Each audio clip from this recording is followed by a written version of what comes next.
Bueno, ya pasó un poco el shock de lo que ha venido pasando esta semana aquí en Ecuador.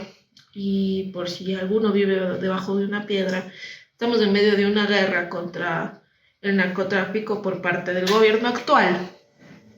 Entonces, lo que se desató esta semana fue un caos total. Jamás esperé ver lo que vi en televisión en vivo, la toma de un canal. Sí fue un poco desesperante. Una vez analizado toda esa parte, decidí entrar a X y revisar un poco de los comentarios de algunas personas acceso a esta red, y estoy impactada que un comentario que más se repite es que el señor Daniel Noboa tome como ejemplo los pasos de un expresidente que fue el señor León Febres Cordero. Solo para informarle a la chaviza, por si no han googleado, y lamentablemente no sé qué carajos les están enseñando en la escuela, el señor León Febres Cordero, detrás de él, tiene un sinnúmero de desaparecidos, un sinnúmero de muertes y uno de los gobiernos más corruptos en cuanto al tema judicial se refiere. Entonces, si vamos a tomar de ejemplo este tipo de personas, desde ahí empezamos muy mal para tener una solución para este tema. Entonces, a todas esas personas que creen que León Febres Cordero fue una persona decente, déjenme decirles que no están más equivocados. Si ustedes o alguno de los que está viendo esto cree que León Febres Cordero es un ejemplo a seguir, pues les pido que sigan Sweep, porque este no es para ustedes. Lamentablemente, pensar que los pasos de un criminal de cuello blanco como fue él no es la solución para este tema. Una vez dicho esto, el comentario más repetido también fue denles o desvívanlos a todos los criminales, obviamente. Y en algún punto yo también pensé así, por la desesperación, por el coraje, por la impotencia, por todo lo que ustedes quieran, yo también pensé así. Pero luego me puse a analizar y dije, ¿qué nivel de corrupción está este país? La verdad, la mayoría que he visto de los atentados, algunos son niños, la mayoría son adolescentes, no pasan los 16 años. Y algunos ya los medios adultos no pasan de los 23, 25 años. Entonces, quiero recordarles que todo esto es una consecuencia de los gobiernos. Recuerdo que desde hace 6 años se quitó el presupuesto a las escuelas públicas, a las universidades públicas, se le quitó el presupuesto a las cárceles, y obviamente sin ese presupuesto no hay una rehabilitación correcta de estos criminales. Sin ese presupuesto, la gente que no tiene un trabajo fijo o que lamentablemente no tiene una remuneración correcta en su trabajo, no puede enviarle a sus hijos a una escuela donde le den todo el acceso a educación que se necesita. Y si tú a las escuelas públicas les quitas ese presupuesto, lamentablemente la educación no avanza. Entonces, desde hace 6 años vivimos una ola de desempleo, una ola de desinformación, y sí es desesperante.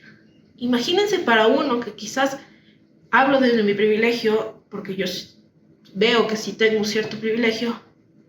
Imagínense para las personas que no tienen el acceso a esta educación, que no tienen el acceso a un trabajo digno, que no tienen el acceso a una salud decente, que no tienen el acceso ni siquiera a la seguridad. Entonces, ¿cómo podemos esperar que esos niños tomen otro camino? No, yo sé que no es justificación, pero también alguien se tiene que hacer responsable. ¿Quién más se puede hacer responsable sino el propio gobierno? Porque el propio gobierno fue el que quitó el presupuesto para todo esto. Ahora, ¿por qué toco ese tema?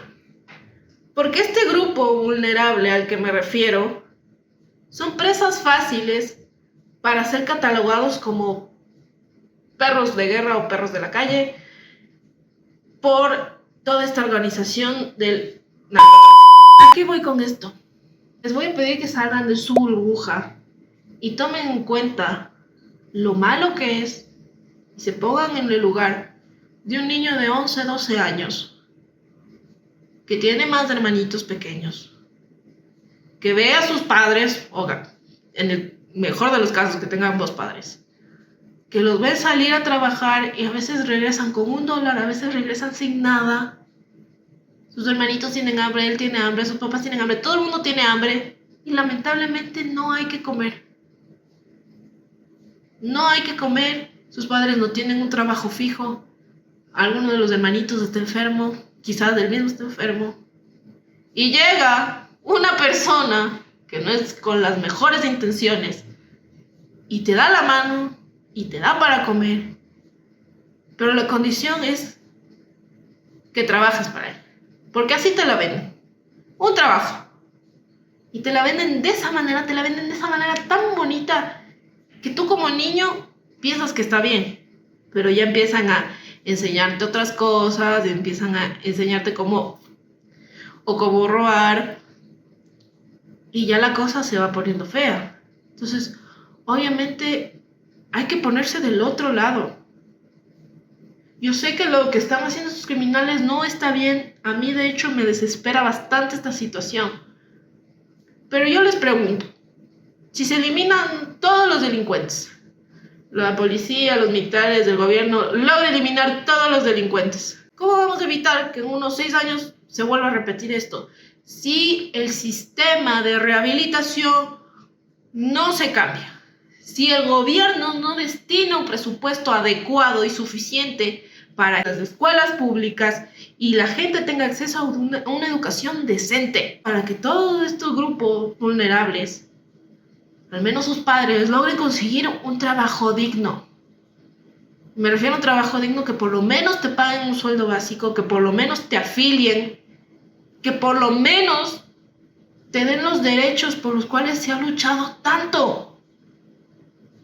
Entonces, esto no solo va un tema de un grupo de cabecillas del narcotráfico. Esto va más allá. Esto es un tema de que la sociedad está rota. Actualmente no tenemos una persona que se haga cargo de eso. Porque se ha venido dando tanto que es culpa de tal persona, es culpa de tal persona. Todo el mundo se lanza esa pelotita y es como el pueblo ya sabe que está mal. Ya sabemos qué es lo que está mal, ya sabemos por qué está mal. Necesitamos soluciones inmediatas. No es posible que a estas alturas del partido se sigan echando la pelotita. Que lamentablemente toda la sociedad está tan corrupta que ni siquiera en los medios de comunicación oficiales se puede confiar. Lamentablemente es así. No hay una prensa en este país que yo pueda decir yo confío en esa prensa. Porque no se puede confiar en absoluto. Prensas oficiales, porque obviamente hay prensas alternativas que quizás ellos tengan la verdad. Quizás ellos sí me muestran lo que en verdad está pasando. Pero la prensa oficial de este país está tan corrupta que primero prefiere mostrarte la novela, los dibujitos animados, antes de mostrarte lo que en verdad está pasando. Incluso la prensa internacional llega a mostrarte antes que la prensa nacional. Entonces, ¿qué se puede esperar si la sociedad está tan corrupta que el más pequeñito se deja influenciar? Entonces, entiendo que el pensamiento de a todos los delincuentes es por el coraje, el dolor, la desesperación, porque la gente no puede salir a trabajar en paz, porque no sabes si el día de mañana vas a estar, porque no sabes si el día de mañana vas a regresar tranquilo a tu casa. Y no te van a salir con la noticia de que fulanito se lo llevaron, que fulanito le robaron, que fulanito lo... Entonces, pero también alguien tiene que hacerse cargo. Si nosotros como sociedad seguimos pensando desde la burbuja de nuestro privilegio, esto va a seguir así. Si nosotros como sociedad no tenemos un poquito de empatía de que al final del día esas personas tomaron ese camino por toda la desesperación detrás. Difícil es levantarte a las 4 o 5 de la mañana a ver que tus padres se van y no tienes que darle de comer a tus hermanos, no tienes que comer tú, ni siquiera sabes cómo vas a llegar a la escuela, si es que tuviste la oportunidad de entrar a la escuela.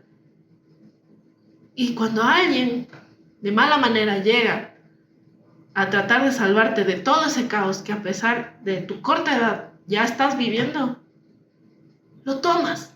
Y lo tomas por la desesperación. Lo tomas por la desesperación de seguir viendo a tus padres trabajando cada día sin saber qué hacer. Entonces, Detrás de todo esto está ese problema social, que no nos podemos hacer los ciegos, que todo este tiempo hemos dejado que pase. Digo, hemos dejado porque también es responsabilidad de nosotros. Porque nosotros le hemos dado el poder a los grandes mandatarios y no han hecho nada. Vamos 6 años sin que hagan un carajo. Sí, perfecto. El actual presidente está haciendo algo, pero necesitamos saber qué viene después de eso. ¿Qué más va a haber? ¿Cómo yo voy a sentir seguridad dentro de 6 meses? Entonces, ¿qué seguridad hay? ¿Se va a recobrar el presupuesto para las escuelas públicas? ¿Se va a dar un presupuesto adecuado para los centros de rehabilitación de las cárceles? Hay que salirse un poco de la burbuja. No podemos seguir pensando que yo y los demás no. Hay que tomar en cuenta a quién se le da el poder a partir de este momento. Tanto nosotros como ciudadanos al momento de votar, y asimismo como el gran mandatario que es nuestro presidente, hay que pensar bien a quién se le va a dar el poder para solucionar todo este caos. Somos noticia mundial desde el lunes. Antes éramos noticia mundial por algo bueno y ahora somos noticia mundial porque somos el país de Latinoamérica más peligroso, con la tasa más alta de homicidios. Entonces, ¿cómo?